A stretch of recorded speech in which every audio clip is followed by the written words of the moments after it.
Olá pessoal, tudo bem? Se você clicou nesse vídeo, provavelmente você quer aprender coreano ou você começou a aprender coreano recentemente. Eu espero que as dicas que eu vou compartilhar aqui ajudem você no seu aprendizado. Então vamos para as dicas?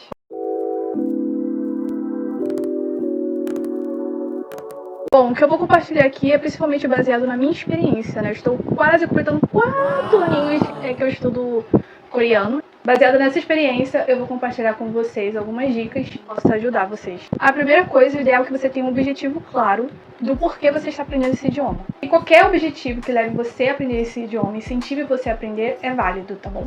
Por exemplo, eu quero estudar na Coreia. O que eu preciso fazer para alcançar esse objetivo? O que eu devo aprender? Como eu devo começar a aprender? Agora, eu quero fazer uma viagem somente. Então, que tipo de conteúdo eu preciso aprender? Você percebe que são coisas diferentes? Então, uma vez que você tem esses objetivos, o caminho para chegar a eles é diferente. Então, por isso, você precisa saber o seu objetivo final para que você crie uma rota até ele. Outra coisa importante é, você provavelmente está na empolgação máxima, já que você acabou de começar a aprender. Então, se você pudesse, você passaria 24 horas estudando aquele idioma. Calma, é muito melhor que você estude 10 minutos diariamente do que você tentar estudar 5 horas, 10 horas num único dia. No fim do dia, você nem lembra mais do que você começou estudando, porque foi tanto conteúdo de uma única vez, tanta informação junto de uma vez, que prejudica a sua memorização. Então, é melhor que você separe diariamente, nem que seja 10 minutos. Começa com um pouquinho, 10 minutos, 5 minutos. Vai para 20, 30, uma hora, tornando o aprendizado daquele idioma um hábito para você. Aprender um idioma não é muito sobre a maior quantidade de conteúdo que você adquire em um único momento. É sobre constância. Você precisa estar em contato com aquele idioma constantemente. E dito isso, vamos para a segunda dica. O principal método para você aprender um idioma é a imersão. E como eu posso fazer a imersão? Você pode criar essa imersão com a internet! Através da internet você pode ouvir música naquele idioma, assistir conteúdos naquele idioma, vídeos como aqui da plataforma. É assim que você vai criar imersão. Sempre que você puder, tente ouvir alguma coisa, estar em contato com aquele idioma. É uma forma meio que artificial de você criar esse ambiente, né? Ouça podcast, leia livros também. Se você puder, ótimo. A partir do momento que você começa a aprender um novo idioma, tente buscar vídeos do seu interesse, do assunto do seu interesse, nesse idioma que você está aprendendo. Então vai se tornar muito mais interessante você aprender aquele vocabulário relacionado ao conteúdo que você já gosta. Você vai aprender o vocabulário através de contexto. Então consuma o máximo de conteúdo que você puder no idioma que você está aprendendo. Outra coisa importante é quando você está aprendendo um outro idioma, não buscar exatidão na tradução de um idioma para o outro. Isso vai atrasar muito o seu aprendizado, tá? Então, entenda que são idiomas diferentes, que muita gente tenta traduzir exatamente palavra por palavra, assim, evite isso se possível. Uma coisa importante também é você estudar sobre a cultura. Então, dependendo da cultura, as formas de se expressar vão mudar. Uma coisa importante no coreano é a questão da formalidade. Dependendo de com quem você estiver conversando, você deve se direcionar a essa pessoa de formas diferentes. Então, o que envolve você falar um idioma, você ser fluente no idioma? Você consegue compreender o que o outro fala, você consegue responder ao que ele falou, você consegue escrever, mandar mensagens, né? Você consegue ler, né, aquele conteúdo. E você precisa saber que isso são áreas diferentes de um todo que você precisa praticar. Então, por exemplo, como eu disse, dependendo do seu objetivo, você pode focar mais em uma coisa ou outra.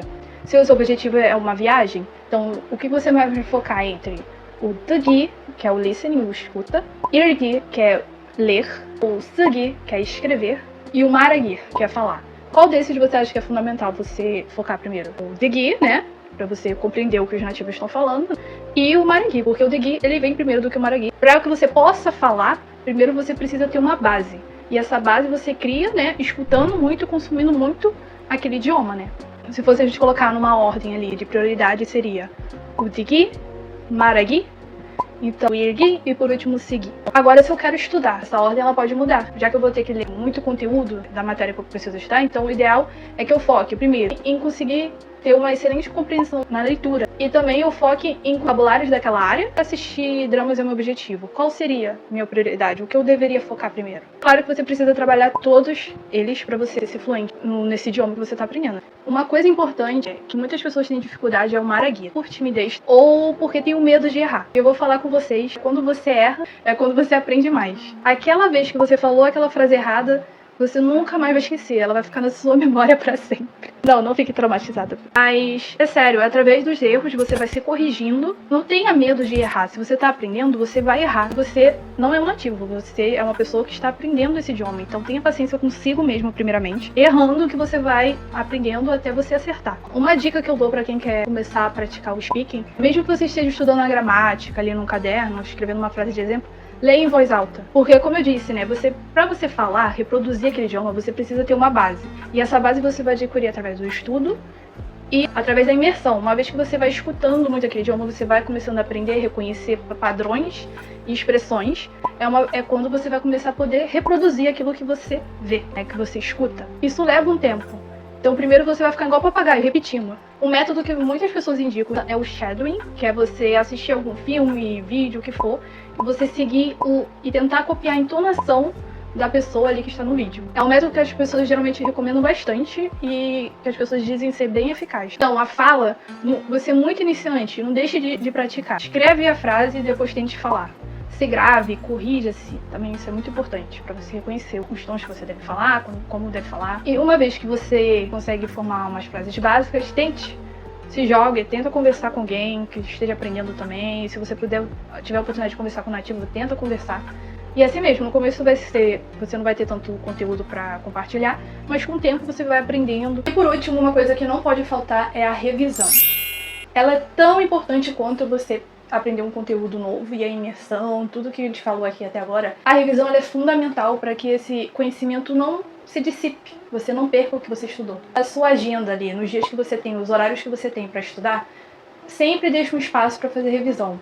No começo, de repente, um dia só, uma vez, porque você vai ter pouco conteúdo, mas com o passar do tempo que você tiver mais conteúdo, separe mais de um dia, ou toda vez que você estudar, todo dia que você estudar, no final você revisa o que você estudou no dia anterior. A revisão é muito importante para que você não esqueça o que você aprendeu. Muitas pessoas usam esses aplicativos de repetição espaçada, que é baseada na teoria da curva do esquecimento. Eu, particularmente, usei o Anki, mas você tem outros como Quizlet, e tem outros também que eu não vou lembrar o nome agora não, mas você vai lá e revisa o conteúdo. É como se fosse flashcards, né? No começo eu fiz manual. Eu fazia um desenho do lado, né? Eu não botava a palavra, eu fazia um desenho que eu tinha que fazer associação do que seria aquela palavra ali. Então, no começo eu fiz um monte, mas, gente, é muito tempo que às vezes leva pra você ficar fazendo aquilo ali. Então, tem os aplicativos hoje em dia, dá pra você colocar foto, áudio, um monte de coisa lá, então use. Então é isso, espero que tenha ajudado vocês esse vídeo. Se ficou alguma dúvida ou se você tiver sugestão para outras pessoas que também estão aprendendo esse idioma, deixe aí nos comentários.